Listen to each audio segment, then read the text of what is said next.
silence. I've just moved house and I now live just a few minutes away on Piccadilly, and I'm sure the novelty will wear off, but at the moment I'm really enjoying every day when everything's kicking off and it's all really noisy, the sirens are going off around me.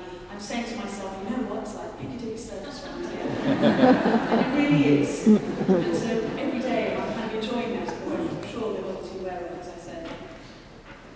We live in a really noisy world, and it's my belief that it's never been so damagingly noisy for us as the urban environment that we live in today. And the noise that surrounds us is kind of mechanised, it's monotonous, it's relentless, and it does damage to our souls. It does damage to my soul, in my experience. And the Christian tradition may feel, like some of the other speakers have said, like quite a talkative religion. We have the main metaphor of Jesus being the Word. In the beginning was the Word.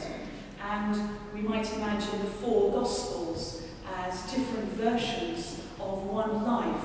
And the life is kind of Jesus at the centre of those Gospels. And all those Gospels are trying hard to explain to us, tell us the stories of that one life. And they're in dialogue with one another. So it is quite a talkative religion, Christianity.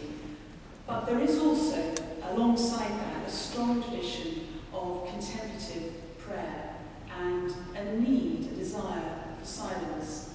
And I suppose if I'm speaking from my own personal experience, I would say that silence is really not easy, and it takes all the courage that we have to practice it. The reason I say that is because, in my experience, once one takes away the impetus to speak and the need for verbal communication, then we become aware of everything that's going on inside.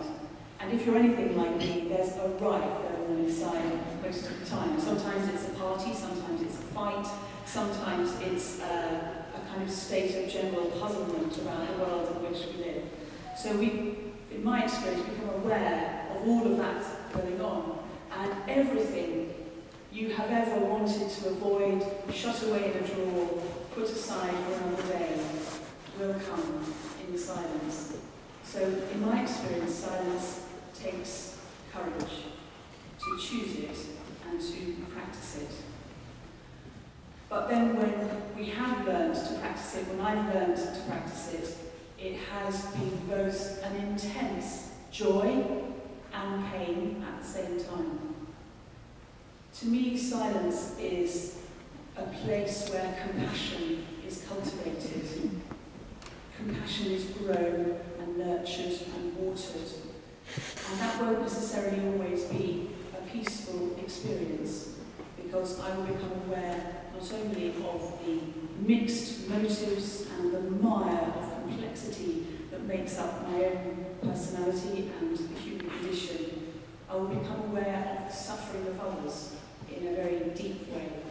And I think perhaps that's one of the distinctive things about the Christian tradition of silence, is that the Desert Fathers and Mothers of the 4th century onwards, and mystics in the 16th century, contemporary contemplatives such as Ruth Burroughs and Wendy Beckett, would all talk about silence as being a moving towards the world rather than a withdrawal from the world. And that can be intensely joyful and intensely painful